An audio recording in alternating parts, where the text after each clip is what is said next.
I used to print out Eminem lyrics, and this is before I knew what a rhyming scheme was, and I'd get different highlighters and I'd like highlight the rhyming words. So like if it was like hello, yellow, mellow, that would all be yellow, and then the next rhyming scheme I'd do a different color. And this is like before my brain can comprehend what around. I think I'm like 7 or 8 years old.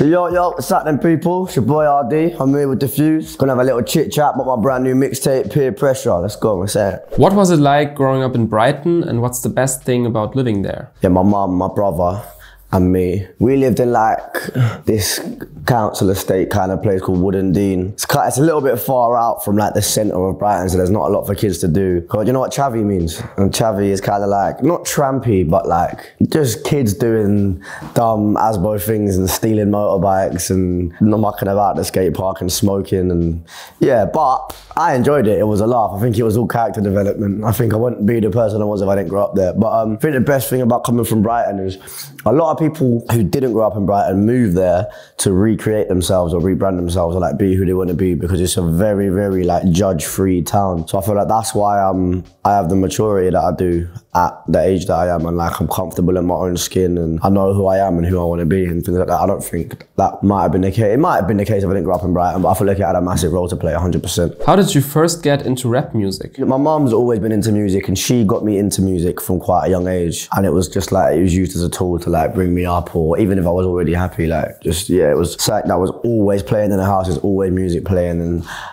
the first birthday I can remember, I got a karaoke machine and a Pink CD to go with it, because my mum's mad into Pink. So yeah, I grew up listening to rock music, which is why you hear a lot of guitars and things like that in my songs, and we've got a lot of songs coming on a future project or whatever that are almost like rock and drill, like rather than rock and roll, if you want to call it that. No, so when I started saving up pocket money and that, it was like £5 every 2 weeks or something like that, £5. We used to save up for like CDs.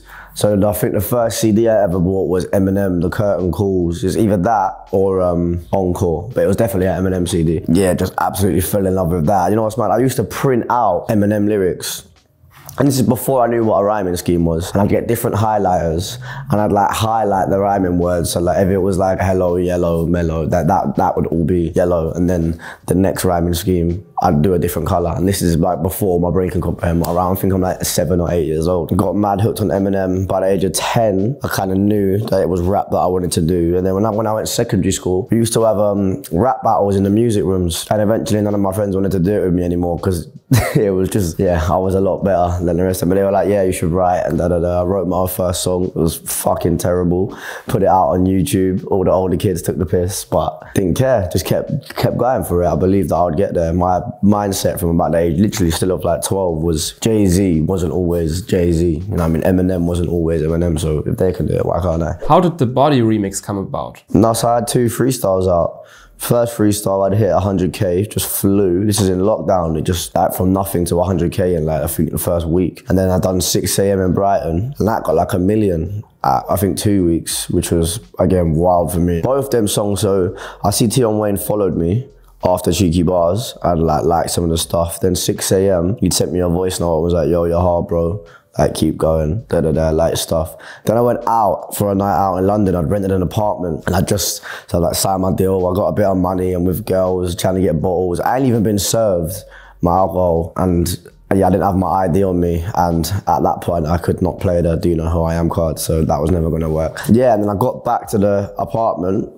It was about 1 in the morning, and like this G-Wagon or 2 G-Wagons pulled up, like blacked out, tinted, like loads of, but if you ain't met Tion, but he's like 6 foot, I think he's like 6'6" or something mad. He's tall, bruv, tall. And they've all like, because he's in London and he doesn't want to be seen, and they've all jumped out, ballied up, loads of them. I've got like well, I've just signed my deal, I've got a bit of money, I've got like my Gucci bag and like kind of expensive clothes on before I adjusted to all the fame and that. And I was thinking, yeah, shit, this could definitely go wrong, because they were coming over. But they was in the same apartment. So he's like, I'm like, oh, they were trying to get in and they couldn't get in. I was like, do you want me to give you the code?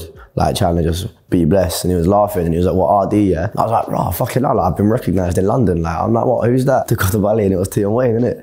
So he went up into his apartment, spoke. I think he either had Body, the original Body was either out or like he had it ready and was showing me, yeah, he was just talking about doing a remix and he was like, I might get you on it, and I was like, yeah, I'm ready, like, get me on it, da. And then he sent out the email with the gap in the verse. I wrote 7 verses as soon as I got it, went to the studio the next day, pieced together the verse that you hear now, which is like different bits from different verses. Tion come to the studio, I loved it. I was like, listen, you've got to put me first on the tune. And he was like, oh, like maybe we'll see. And I was drunk. I'm like, nah, fuck that. I was like, you got to put me first on the tune, bro. Trust me, it's going to fly. And yeah, the rest is history. Are there any things you do to stay grounded? I feel like if it was going to get to my head, it would have by now. There have been times, like I was saying, when I first blew inside my deal and I bought like my Gucci bag and like that's not even really me. I like to just, like I'm wearing now, like kind of Stone Island is the only brand really that I'll purchase and wear. Yeah, my mum practices a lot of spiritualism and things like that, and like charges crystals and whatnot. Like this is black sapphire and obsidian, which is meant to be grounding and protective. But also just, I don't need to make any new friends. Any friends that I had before rap, I'm happy with. Anyone you see in there, been with me for years and years and years, and I always believed and pushed. So when it was time to take off, of course I brought them with me, and not like I just give money out for free or anything like that. Like we all play a big, like a role in the team to make sure everybody's functioning properly. Like my best friend basically just patterns me and sticks it on me if I'm not doing well, and if I'm not waking up, he'll come and bang on the door and shout and say we got shit to do, things like that. So what did you learn about the rap scene along your way? Yeah, I mean, obviously London's the epicenter of UK rap. Like that's where it all takes off.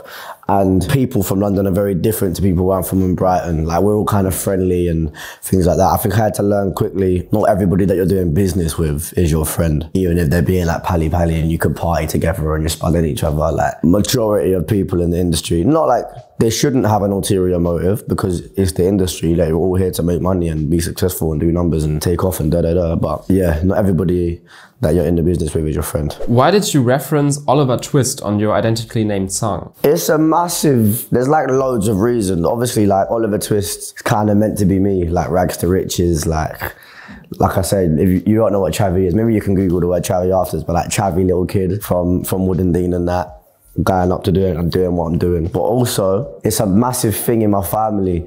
So like the entire family absolutely loves the film. My family part, I've got a massive family, I've got loads of aunts and uncles and cousins, and you know when my family is drunk because they start playing songs from the soundtrack of Oliver Twist. I probably know like every single one of them off the top of my head because yeah, my mum loved it, my auntie Shah. So like it's a big kind of cultural thing in my family as well. So it all made sense. When I heard the beat, I was like, yeah, we'll use that as a concept. Is your song War with Aitch a response to people trying to compare the both of you? Yeah, because the media was trying to spin that narrative of like, oh, it's ArrDee versus Aitch, or like, who's better, or like, we're beefing, or some stupidness, and then saying we look the same, or we rap the same, or I'm a B-Tech Aitch, or he's a B-Tech me, whatever. So that was why we even come up with the concept of war. It was like, all right, let's give them what they want, but without giving them what they expected. So like, we're battling, but actually, obviously, we're not, you know what I'm saying? It's kind of like just a bit of fun and spun that whole narrative kind of on its head. What do you think is the next big thing coming from UK rap? Is the drill wave dying down anytime soon? Not anytime soon, but yeah, the UK always goes through waves. Obviously at first it was like funky house, then garage, then grime, now it's drill. There will be another one,